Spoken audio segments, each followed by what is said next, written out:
Paulo Coelho का जन्म 24 अगस्त 1947 को रियो डी जनेरियो, ब्राजील में हुआ था।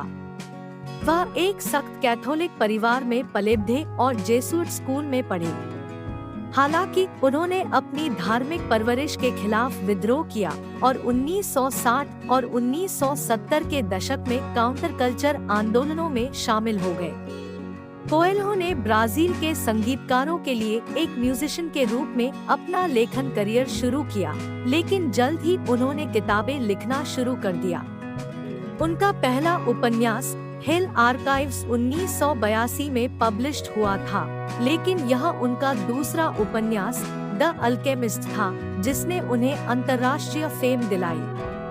उपन्यास पहली बार 1988 में ब्राजील में पब्लिश्ड हुआ था और तब से इसका 80 से अधिक भाषाओं में ट्रांसलेट किया जा चुका है।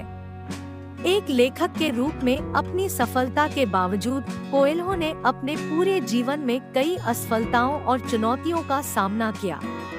1970 के दशक में ब्राजील की सैन्य तानाशाही के दौरान उन्हें कैद और प्रताड़ित किया गया था और वे ड्रग्स की लत और डिप्रेशन से जूझ रहे थे।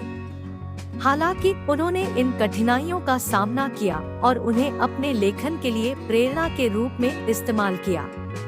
कोएल्हो की अन्य उल्लेखनीय कृतियों में Brida, Veronika decides to die, the Valkyries और द ज़ीर शामिल है। उन्होंने दुनिया भर में 225 मिलियन से अधिक पुस्तकें बेची हैं और उन्हें हमारे समय के सबसे प्रभावशाली लेखकों में से एक माना जाता है। कोएल्हो को उनके आध्यात्मिक विश्वासों और रहस्यवाद, कीमिया और जादू टोने में उनकी रुचि के लिए भी जाना जाता है। उन्होंने मानसिक घटनाओं के साथ अपने अनुभवों के बारे में खुलकर बात की है और आध्यात्मिकता और आत्मसहायता पर कई किताबें लिखी है। आज कोएल्हो अपने ज्ञान के शब्दों और व्यक्तिगत परिवर्तन की कहानियों के साथ दुनिया भर के पाठकों को लिखना और प्रेरित करना जारी रखता है। तो आइए पाउलो कोएल्हो के अब तक के सबसे ज्यादा बिकने वाले उपन्यास द अल्केमिस्ट पर नजर डालते हैं। The alchemist. अल्केमिस्ट एक व्यक्ति जो एक प्रतीत होने वाली जादुई प्रक्रिया के माध्यम से कुछ बदलता या बनाता है। यह एक भेड़ चरवाहे लड़के सैंटियागो की कहानी कहता है, जो इजिप्शियन पिरामिड में दबे खजाने को खोजने का सपना देखता है। अपने सपने की खोज में वह अपनी पर्सनल लेजेंड को पूरा करने के लिए एक यात्रा पर निकलता है, जो कि जीवन में उसका उद्देश्य है। रास्ते में सैंटियागो कई लोगों पात्र से मिलता है, जो उसे जीवन के बारे में महत्वपूर्ण सबक सिखाते हैं और अपने सपनों का पीछा करते हैं। इनमें एक अल्केमिस्ट शामिल है, जो उसे अल्केमिस्ट के प्रिंसिपल को सिखाता है, एक क्रिस्टल व्यापारी जो उसे जोखिम लेने का महत्व सिखाता है, और एक महिला जो उसे प्यार की शक्ति सिखाती है।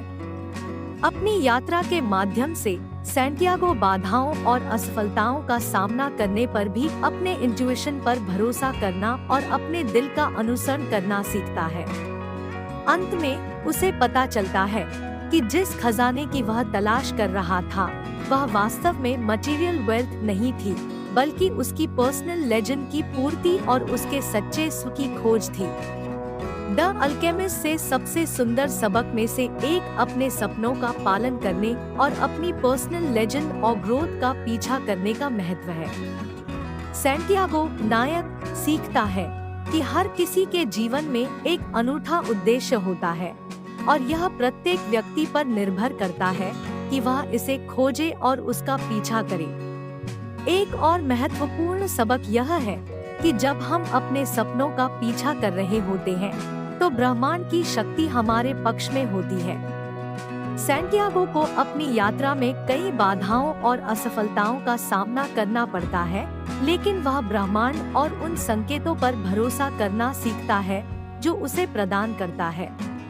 उसे पता चलता है कि सब कुछ एक कारण से होता है और यहाँ तक कि नकारात्मक अनुभव भी उसकी व्यक्तिगत किंवदंती की यात्रा का हिस्सा है।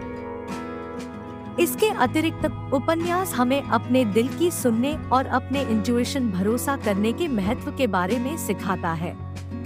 सैंटियागो बार बार अपने दिल की आवाज को अपनी यात्रा पर मार्गदर्शन करते हुए सुनता है और वह उस पर भरोसा करना और उसका पालन करना सीखता है, भले ही वह उसके रैशनल माइंड या दूसरों की अपेक्षाओं के विपरीत हो।